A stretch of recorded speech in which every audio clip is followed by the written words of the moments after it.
Kita buka 2 Tesalonika pasal pertama ayat 6 sampai 8.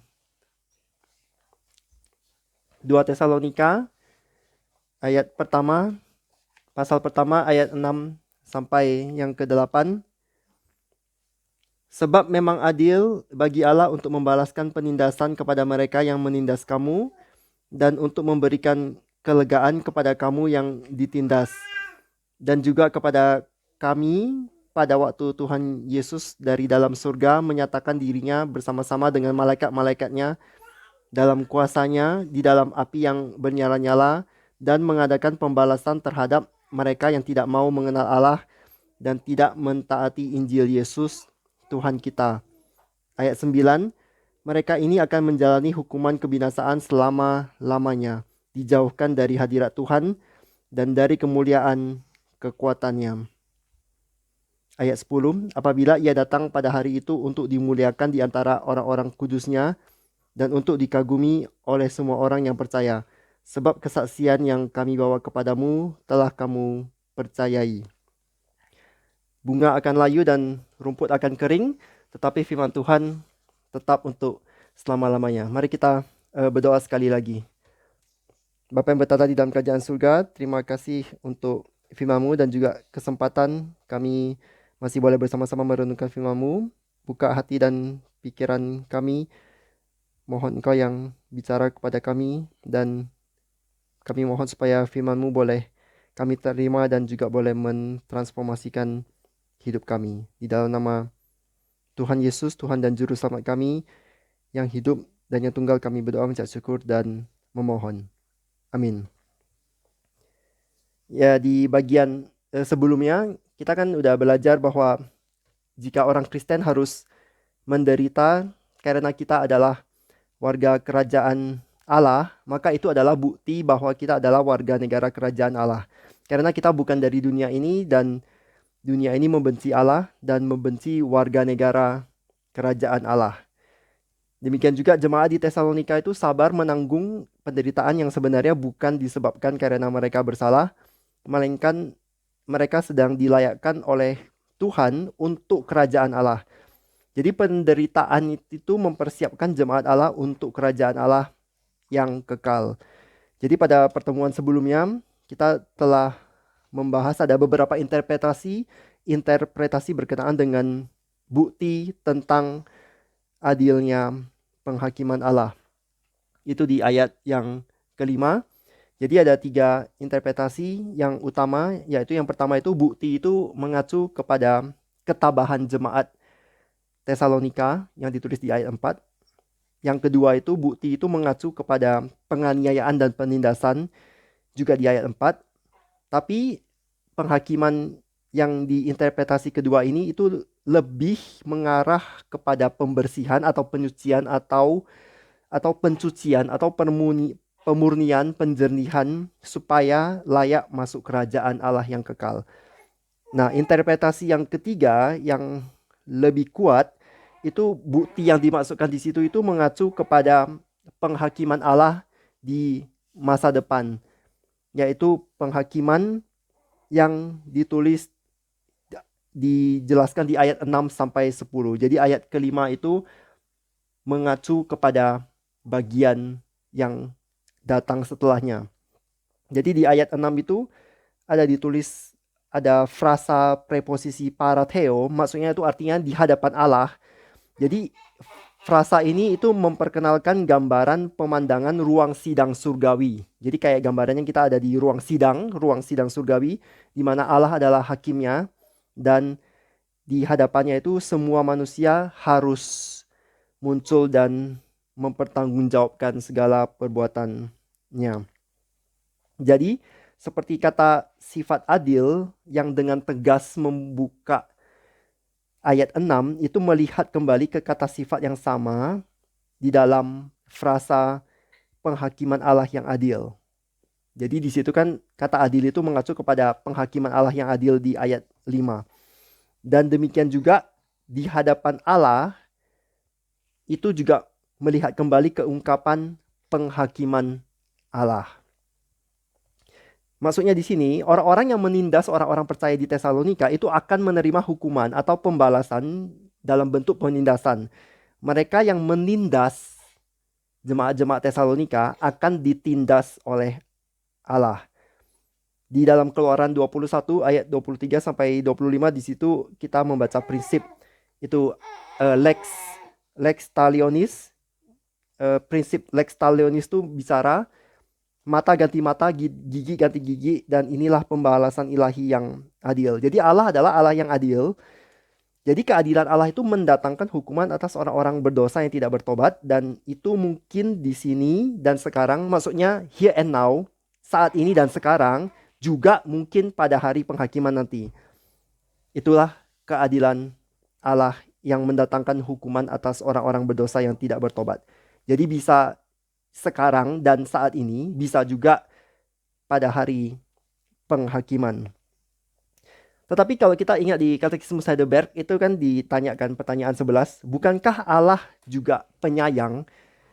Jawabannya, Allah itu memang penyayang, Allah itu penyayang, tapi dia juga adil. Jadi itulah sebabnya kebenaran Allah itu menuntut agar dosa yang menyentuh kehormatan dan kedaulatan Allah itu dihukum dengan hukuman yang paling tinggi, yaitu hukuman kekal, hukuman tubuh dan jiwa. Itu dari Katekismus Heidelberg. Jadi kita tidak bisa bilang Allah adalah Allah yang maha kasih sehingga tidak ada manusia yang dihakimi. Itu tidak bisa, karena Allah adalah Allah yang adil. Jadi kalau kita perhatikan kata penindasan, itu banyak orang menghubungkan kata penindasan ini dengan siksaan yang dahsyat, yaitu sesaat sebelum Kristus datang kembali. Tapi ada juga orang yang memegang pengertian bahwa siksaan yang dahsyat itu harus terjadi sebelum Kristus datang kembali, namun dia juga menekankan bahwa kita itu harus menantikan siksaan di dalam masa hidup kita. Maksudnya kita jangan heran kalau kita mengalami siksaan di dalam hidup kita. Jadi siksaan yang dahsyat itu ada beberapa komentator, contohnya Kendall Isley yang memegang ini, yaitu nanti sesaat sebelum Kristus datang kembali itu akan ada siksaan yang dahsyat, tetapi pada saat kita hidup sekarang ini kita juga harus siap sedia kalau ada siksaan di dalam masa hidup kita. Jadi bukan cuma nanti di belakang atau di akhir nanti saja, begitu maksudnya. Nah, kalau kita perhatikan penindasan, itu kata Yunaninya kan thlipsis, itu artinya kesusahan, siksaan, sengsara, penindasan. Itu ada 43 kali di dalam Perjanjian Baru. Nah, ide dasarnya itu adalah tekanan dalam bentuk negatif. Jadi penekanan, siksaan, kesusahan semua dalam arti negatif. Nah, kalau kita baca di kitab Wahyu, itu kata ini juga muncul berkali-kali, dan tentu saja Yohanes yang menulis kitab Wahyu dan juga orang-orang Kristen pada zaman itu sedang mengalami kesengsaraan. Jadi bagi Yesus dan juga bagi para penulis Perjanjian Baru, kesengsaraan itu adalah nasib umum umat manusia, termasuk orang percaya yang setia.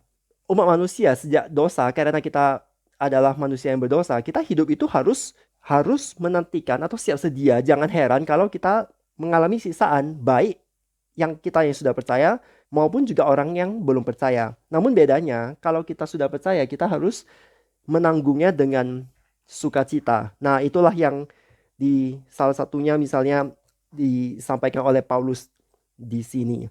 Karena seperti yang kita baru baca tadi, di mana di ayat 7 itu ditulis, dan untuk memberikan kelegaan kepada kamu yang ditindas. Jadi walaupun kita ditindas atau kita mengalami sengsara, itu nanti akan ada kelegaan atau pelepasan, atau kita dibebaskan dari sengsara kita, yaitu pada waktu Tuhan Yesus dari dalam surga menyatakan dirinya. Nah, di sini kita sudah mulai, atau sebelumnya juga sudah mulai. Jadi kita ingat Paulus di dalam 1 Tesalonika dan juga di 2 Tesalonika ini banyak bicara soal eskatologi dan bicara tentang Yesus datang kedua kalinya. Yesus datang kedua kalinya itu akan datang sebagai sang hakim. Jadi bukan lagi bayi di palungan yang tidak punya kekuatan secara dalam arti dunia ini, tetapi berikutnya Yesus datang itu akan datang sebagai sang hakim. Nah, justru di ayat 7 dan ayat 8 yang tadi kita baca itu, ini bicara tentang kelegaan, maksudnya pelepasan, kelegaan bagi orang yang percaya yang ditindas dan pembalasan kepada orang yang menindas pada saat Kristus datang kembali. Jadi kata kuncinya kelegaan dan pembalasan. Kelegaan dan pembalasan ini dua-dua yang akan dilaksanakan, yang akan terjadi pada saat Kristus datang kembali. Nah, kalau soal pembalasan, kita ingat di Roma 12, di situ ditulis, itu Tuhan bilang, itu janganlah kita menuntut pembalasan, tetapi itu adalah hak Allah. Allah itu tulis, Allah itu berkata, pembalasan itu adalah hakku. Aku yang akan menuntut pembalasan, firman Tuhan. Demikian juga di 1 Korintus 3 ayat 17, jika ada orang yang membinasakan bait Allah, maka Allah akan membinasakan dia. Sebab bait Allah adalah kudus dan bait Allah itu ialah kamu. Maksudnya orang percaya itulah bait Allah. Dan jika kita sebagai orang percaya ditindas, dianiaya oleh orang-orang yang berdosa, yang tidak percaya, tidak bertobat itu, mereka yang menindas orang percaya itu, yang menindas bait Allah, itu akan satu hari dihakimi, dihukum, dibalas. Mereka akan mendapat pembalasan dari Tuhan Allah. Dan penghakiman terakhir itu akan berlangsung pada saat Yesus datang kedua kalinya. Walaupun detailnya ada kontroversi, tetapi ini pandangan yang dipegang beberapa komentator Reform, termasuk Richard Phillips dan Jeffrey Weimar. Yang menarik di sini kita menemukan kata wahyu. Kata wahyu, maksudnya apokalipsis. Jadi apokalipsis atau wahyu, pewahyuan itu adalah penyingkapan. Itu adalah sesuatu yang sebelumnya tertutup, itu dinyatakan, dibukakan. Itu ketika kita terapkan kepada penampakan terakhir Kristus, itu kita bukan bicara soal Kristus turun dari atas ke bawah gitu, melainkan dari dimensi surgawi yang tidak terlihat sebelumnya. Maksudnya gini, ada orang-orang yang menyangka atau mengerti bahwa nanti Kristus itu secara geografis atau secara lokasi itu turun dari langit turun ke bawah ke bumi itu. Tapi yang mau ditekankan itu sebenarnya dimensi surgawi itu beda dengan dimensi duniawi. Jadi dimensi surgawi itu tidak kelihatan dengan mata biasa. Sama seperti ada astronot, aku lupa namanya. Kita astronot bisa terbang pakai roket, terbang ke ruang angkasa atau ke bulan, tapi mereka tidak menemukan Yesus di situ kan. Jadi maksudnya dimensi fisik atau dimensi duniawi ini itu beda dengan dimensi surgawi. Kalau kita baca kata apokalipsis atau wahyu atau dinyatakan atau Tuhan Yesus menyatakan diri, itu maksudnya Yesus dinyatakan atau menyatakan diri dari dimensi yang tidak kasat mata itu menjadi kelihatan di dimensi dunia ini. Kalau mungkin susah membayangkan, coba kita baca 2 Tesalonika 2 ayat 8. 2 Tesalonika 2 ayat 8, cuma di halaman yang sama. Pada waktu itulah si pendurhaka baru akan menyatakan dirinya, tetapi Tuhan Yesus akan membunuhnya dengan nafas mulutnya dan akan memusnahkannya kalau ia datang kembali. Jadi di situ kita lihat, kalau kita bicara apokalipsis, itu berarti sesuatu itu menjadi dinyatakan, menjadi kelihatan. Yesus yang sebelumnya tidak kelihatan dengan mata biasa, itu dia akan memberikan dirinya dapat dilihat oleh mata kita yang saat ini. Jadi itu bukan bicara soal lokasi geografis, melainkan ini bicara dimensi surgawi yang tidak terlihat. Kalau Kristus datang kembali, itu bisa jadi penampakannya itu sama seperti penampakan Yesus kepada Paulus. Kalau kita baca Kisah Para Rasul, kita ingat bahwa Yesus yang telah bangkit dari kematian itu menyatakan dirinya kepada Paulus. Jadi Paulus bisa melihat Yesus. Tapi bedanya nanti pada akhir dunia itu Yesus menyatakan diri, itu semua mata akan melihatnya. Itu untuk apokalipsis, menyatakan, dibukakan. Nah, kata teknis yang kedua itu parousia. Mungkin kita masih ingat, kita pernah bicara parousia itu sama-sama, apokalipsis sama parousia itu sama dalam arti referensi eskatologis. Jadi referensi kedatangan Tuhan di masa depan. Walaupun kedua istilah ini tidak persis sama artinya. Jadi kalau apokalipsis itu menekankan aspek pewahyuan, disingkapkan, dinyatakan. Nah, kalau parousia itu kedatangan atau kehadiran. Jadi di dalam dunia waktu itu dunia Helenistik waktu itu, kalau ada pejabat tinggi atau raja itu datang atau berkunjung secara resmi ke satu kota, itu dia hadir, kehadirannya itu hadir dengan kuasa, dan itulah yang mau ditekankan. Jadi ketika Kristus datang lagi nanti kedua kali, itu ada kehadiran, benar-benar hadir, kedatangan dan juga kuasa. Jadi datang hadir dengan kuasa. Parousia dan apokalipsis ini wahyu dan kedatangan. Secara khusus itu Yesus itu akan datang sebagai hakim untuk melaksanakan penghakiman Allah yang adil. Dan kenyataan ini tersembunyi bagi mereka yang menganiaya orang-orang Tesalonika. Jadi mereka tidak menyadari penderitaan yang akan menimpa mereka. Maksudnya orang-orang yang tidak percaya Yesus, mereka juga tidak percaya Yesus akan datang lagi.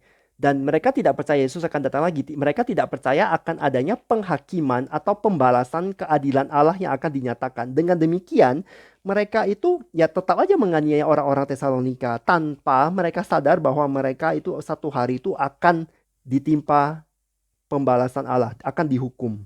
Tapi sebaliknya, kebenaran ini orang-orang Kristen di Tesalonika itu tahu. Jadi orang-orang Kristen di Tesalonika itu sudah diberitahu, diajarkan bahwa orang-orang Kristen di Tesalonika itu harus atau dikuatkan untuk menanggung penganiayaan sampai wahyu Tuhan Yesus. Maksudnya sampai Tuhan Yesus menyatakan dirinya. Dalam arti ketika Yesus menyatakan dirinya, itu hal-hal yang tersembunyi akan menjadi nyata bagi semua orang.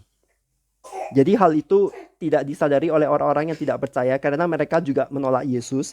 Tetapi kita yang percaya Yesus, kita tahu Tuhan Yesus akan datang kembali, parousia, dan Tuhan Yesus akan menyatakan dirinya. Itu apokalipsis. Tuhan Yesus menyatakan dirinya di dalam keadaan yang sesungguhnya, yaitu di dalam kemuliaan dengan kuasa. Sekali lagi dia akan datang sebagai hakim dan bukan sebagai seorang bayi di palungan, melainkan sebagai seorang hakim yang punya kuasa dan setiap manusia harus mempertanggungjawabkan perbuatannya di hadapannya. Di sini kita juga membaca ada malaikat sama ada api.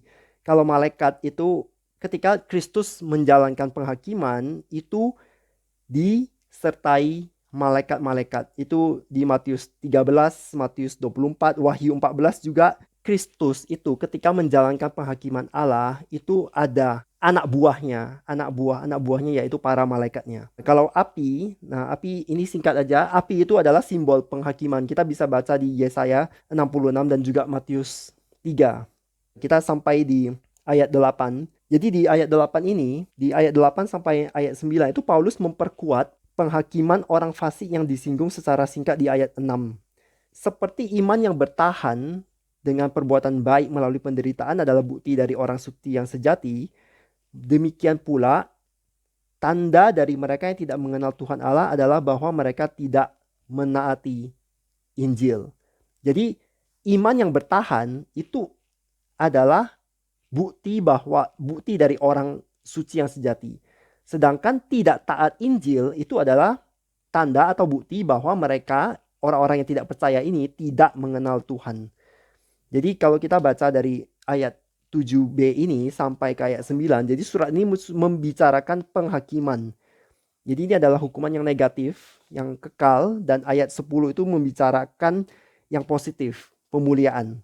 Jadi Alkitab itu jelas sekali menyatakan bahwa Allah itu hidup dan kudus dan adil dan menghakimi semua orang manusia pada akhir sejarah dunia. Jadi tidak ada satupun manusia yang bisa lolos atau luput. Jadi orang-orang ateis yang menyangkal eksistensi Allah itu sebenarnya mereka menyangkal bahwa tidak ada Allah yang menciptakan manusia, dan dengan demikian tidak ada standar moral yang absolut, dan dengan demikian tidak akan ada penghakiman menurut orang ateis. Itu tapi melawan Alkitab itu palsu, dan itu sebenarnya fatal.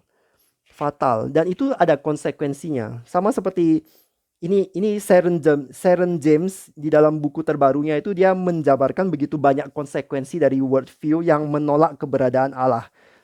Maksudnya kalau kita menolak keberadaan Allah, maka hidup manusia itu tidak ada dignitas unik. Maksudnya tidak ada posisi khusus, dan juga nggak ada makna khusus, karena manusia itu hanya produk daripada kebetulan di alam semesta yang tidak personal. Mungkin kita masih ingat beberapa waktu lalu kita bicara soal personal dan impersonal. Kalau misalnya dunia ini itu tidak ada personal, tidak ada Allah, maka apa artinya manusia gitu? Untuk apa? Kalau gitu semua orang ya bunuh diri aja, atau aborsi, euthanasia. Itu kan konsekuensinya kan. Kalau misalnya orang percaya bahwa dunia ini atau hidupnya tidak berarti, maka konsekuensinya bunuh diri. Nah, ini ada statistik yang menarik itu kan. Sebelum tahun 1960, itu bunuh diri itu adalah jarang di antara orang yang muda di Amerika. Itu tahun sebelum 1960. Tahun 1980 itu ada 400.000 orang muda berusaha bunuh diri per tahunnya. Dan pada tahun 1987, bunuh diri itu menjadi penyebab kematian kedua paling tinggi setelah kecelakaan. Ya, itu ngeri sekali. Ini maksudnya kematian orang muda di Amerika. Jadi kalau tidak ada tujuan hidup, ya bagi mereka ya mati pun ya, maksudnya untuk apa bertahan hidup gitu kan. Itulah makanya kita harus hati-hati, semua worldview yang kita pegang itu ada konsekuensinya. Dan tentu saja kalau kita pegang ajaran Alkitab, yaitu ajaran Allah, itu ajaran Kristen itu bukan ajaran Kristen, maksudnya Alkitab itu mengajarkan bahwa Allah itu menetapkan standar moral yang absolut, dan kita itu harus bertobat. Tetapi dunia sekarang itu menganggap hukum moral Allah dan keharusan untuk bertobat itu sebagai sesuatu pelecehan secara psikologis dan emosional. Maksudnya kalau kita bilang kamu perlu bertobat, dunia itu merasa itu pelecehan. Kenapa gitu perlu bertobat gitu kan? Baik secara psikologis dan secara emosional. Jadi sekali lagi, jika manusia percaya tidak ada Allah, tidak ada pencipta, tidak ada tujuan hidup, maka segala sesuatunya tidak berarti. Dan itu memimpin kepada bunuh diri. Itu tahun 1994 itu Kurt Cobain, penyanyi Nirvana, itu bunuh diri, dan ada 60 lebih orang ikut bunuh diri. Fast forward ke zaman kita, tahun 2017 itu Chris Cornell bunuh diri, dan akhirnya diikuti oleh Chester Bennington. Ada yang tahu siapa Chester Bennington? Ini lead vokalnya Linkin Park. Lead vokalis utamanya Linkin Park itu namanya Chester Bennington, teman baiknya Chris Cornell. Tetapi karena Chris Cornell bunuh diri, maka si penyanyi utama Linkin Park ini juga bunuh diri tepat pada hari ulang tahunnya Chris Cornell. Jadi worldview yang kita pegang itu punya konsekuensi. Makanya kita harus rajin Alkitab, rajin berdoa, belajar. Jangan biarkan ajaran-ajaran palsu itu mempengaruhi kita. Itu akibatnya sangat fatal. Pengaruh yang buruk itu akibatnya sangat fatal. Karena kalian kalau dengar lagu terakhirnya Linkin Park, maksudnya si Bennington ini, itu judulnya Heavy, dan dia featuring siapa aku lupa. Pokoknya dia Linkin Park featuring satu orang perempuan. Nah, kalau kita baca liriknya ulang-ulang, itu nggak heran kalau ada orang ikut bunuh diri, karena dia bilang gini, I don't like my mind right now. I drive myself crazy. Why is everything so heavy? So much more than I can carry. Mengapa semua begitu berat? Aku nggak sanggup lagi. Aku nggak sanggup lagi. Kalau kita tiap hari dengar lagu itu, teks itu putar-putar di kepala kita, apa kita nggak ikut bunuh diri? Inilah lirik lagunya terakhir yang dinyanyikan si lead vokal daripada Linkin Park sebelum dia bunuh diri. Nah, di sini kita lanjutin ini tema terakhir, pembalasan terhadap mereka yang tidak mau mengenal Allah dan tidak mentaati Injil Yesus. Jadi ada interpretasi yang mengatakan bahwa yang mereka yang tidak mengenal Allah itu berbeda dari mereka yang tidak mentaati Injil Yesus. Interpretasi yang kedua bilang ini sebenarnya grup yang sama. Jadi mereka yang tidak mengenal Allah ini sama dengan mereka yang tidak mentaati Injil Yesus. Namun cara terbaik untuk mengerti ini itu sebenarnya adalah paralel gitu. Jadi sebenarnya ini adalah grup yang sama. Kenapa? Karena orang-orang yang tidak mentaati Injil Yesus, ya sebenarnya mereka mendapat atau menerima penghakiman yang sama dengan mereka yang tidak mengenal Allah. Kalau kita nggak mau mengenal Allah ya kita juga dihukum, dan kita tidak mau mentaati Injil Yesus itu juga dihukum. Gitu. Jadi tidak ada alasan lagi. Jadi orang-orang yang tidak mau mengenal Allah itu mencakup orang-orang yang memegang ajarannya Charles Darwin yang telah membuat ateisme menjadi mungkin secara intelektual. Inilah Charles Darwin. Dia sudah meninggal, tetapi karyanya sampai hari ini itu menjadi dasar bagi banyak orang-orang ateis yang melawan Alkitab, melawan keberadaan Allah secara intelektual. Charles Darwin membuat ateisme itu menjadi mungkin secara intelektual. Nah, ini cerita kehidupannya dia secara singkat. Itu awalnya tuh Darwin ini itu mengaku, setidaknya dia mengaku kekristenan, namun sejalan dengan waktu itu dia meninggalkan imannya. Jadi pada awalnya itu dia tidak mengaku ketidakpercayaannya secara terbuka. Itu kenapa? Karena pada saat itu kalau orang mengaku ateisme secara terang-terangan itu dianggap skandal. Dan juga ada alasan pribadi, yaitu dia menikah dengan seseorang yang namanya Emma. Dan Emma ini adalah dari keluarga terkenal dan kaya, dan Emma percaya kepada Allah. Jadi Charles Darwin mencintai Emma, dia tidak mau bikin Emma sedih. Jadi dia ya pura-pura, tapi pura-pura itu tidak bertahan lama sampai anak mereka mati umur 10 tahun. Disitulah baru break, baru iman dalam tanda kutip, imannya Darwin itu betul-betul mati pada akhirnya. Jadi Charles Darwin meninggal tahun 1882, namun karyanya telah menjadi dasar bagi banyak pandangan-pandangan ateis yang berlangsung sampai hari ini. Jadi apa yang bisa kita pelajari dari bagian hari ini? Cuma singkat, 3 ayat saja. Jadi ajarannya adalah Allah itu adil. Kita yang percaya kepada Allah dan kita yang menderita karena kerajaan Allah, kita akan diberikan kelegaan, pelepasan, pembebasan, diselamatkan pada akhirnya. Namun orang-orang berdosa yang menolak Allah, yang terus tidak mau bertobat sampai mati, mereka yang terus membuang Injil Yesus, itu mereka akan dihukum, dihakimi, dan menerima pembalasan yang adil dari Allah. Ya, kiranya renungan hari ini dapat menguatkan kita dengan cara kita selalu diingatkan akan keadilan Allah. Ya, mari kita tutup dalam doa. Bapa yang bertata di dalam kerajaan surga, terima kasih untuk firman-Mu. Terima kasih kami diingatkan bahwa Engkau adalah Allah yang adil, dan berikan kami kekuatan supaya kami boleh bertahan di dalam iman, di dalam penindasan, jikalau kami harus ditindas ataupun dianiaya demi nama-Mu, demi kerajaan-Mu, dan demi firman-Mu.